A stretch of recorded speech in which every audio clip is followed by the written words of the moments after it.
বাংলাদেশ মানে এশিয়ার ভিতরে এর মতন চিনি নাই।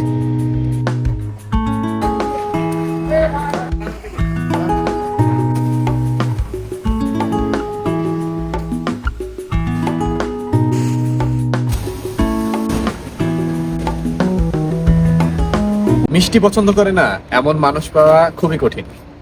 আর মিষ্টির প্রধান উপাদান চিনি। বন্ধুরা, চিনি তো আমরা সকলেই খাই, কিন্তু চিনি আসলে কিভাবে তৈরি হয় সেটা কি আমরা জানি? আজকে আপনাদের দেখাবো কিভাবে আখ থেকে চিনি তৈরি হয়।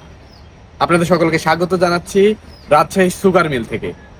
আজকে আমরা ঘুরে দেখব কিভাবে আখ মাড়াই করে সেই আখ থেকে প্রসেসের মাধ্যমে চিনি তৈরি হয়। রাজশাহী সুগার মিল লিমিটেড, যা রাজশাহী চিনিকল নামে পরিচিত। এটি 1962 সালে পাকিস্তান আমলে প্রতিষ্ঠিত হয়।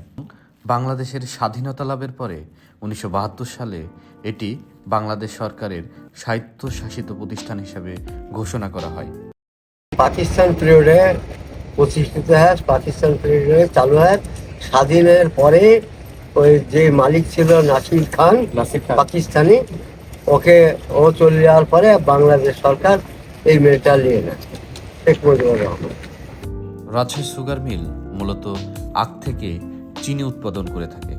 এছাড়াও অন্যান্য উপজাত দ্রব্যের মধ্যে রয়েছে চিটাগুড়, জৈব সার ও মণ্ড। প্রথমেই আখ মাড়াইয়ের মাধ্যমে এই দানবাকৃতির যন্ত্রের সাহায্যে এর রস বের করে নেওয়া হয়।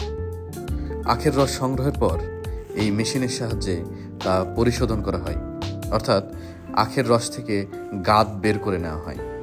আখের রস পরিশোধনের পর এই বড় কন্টেনারে পাঠানো হয় এবং পরবর্তীতে তা উচ্চ চাপে গুড়ে পরিণত করা হয়। মানে এই কাঁচের মাধ্যম দিয়ে পরীক্ষা করা হচ্ছে যে কি পরিমাণ দানা আছে, দানার উপর ডিপেন্ড করে আসলে চিনিটা হবে। উৎপাদনের সকল ধাপ পার করে সেই আখের মিষ্টি রস এবার চিনিতে পরিণত।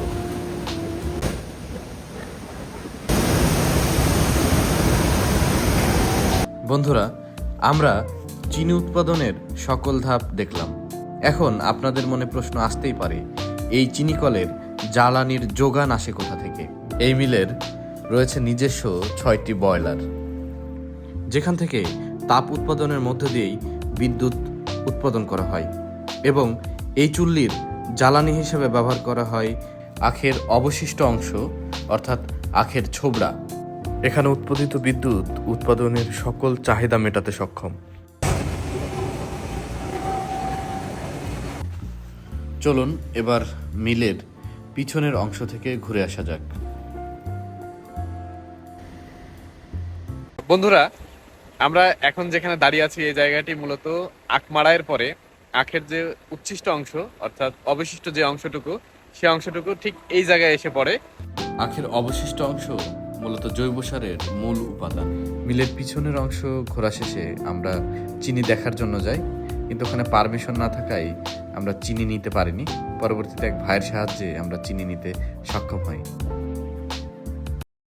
দুর্জয়, চিনি কেমন লাগছে, রিভিউ দাও।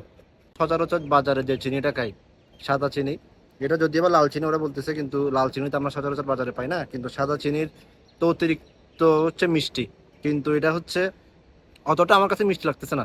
মানে একটা রেগুলার যে একটা মানে সুইটনেসটা, ওই সুইটনেসটা কিন্তু এটাতে নাই। আখের থেকে চিনি হওয়ার কারণে হয়তো এরকম হচ্ছে, যার কারণে হচ্ছে অথেন্টিক টেস্ট আছে। এশিয়ার ভিতরে এর মতন চিনি নাই। এশিয়া মহাদেশের ভিতরে এর মতন চিনি নাই। এরা সেই সুগার মিলের এত উন্নত ছিল। একটা সময় ছিল যখন রাজশাহী সুগার মিল পার করেছে তার সোনালী অতীত। বছরে 2টি সময় এই মিল চালু করা হতো। এই মিলের দৈনিক আখ মাড়াইয়ের সক্ষমতা ছিল 2000 মেট্রিক টন এবং বার্ষিক উৎপাদন ক্ষমতা ছিল 20,000 মেট্রিক টন চিনি। বর্তমান সময়ে কৃষকেরা আখ চাষের আগ্রহ হারিয়ে ফেলায় এই শিল্প আজ ধ্বংসের পথে। এতক্ষণ সাথে থাকার জন্য সকলকে ধন্যবাদ জানাচ্ছি। আবারও দেখা হবে নতুন কোনো গন্তব্যে।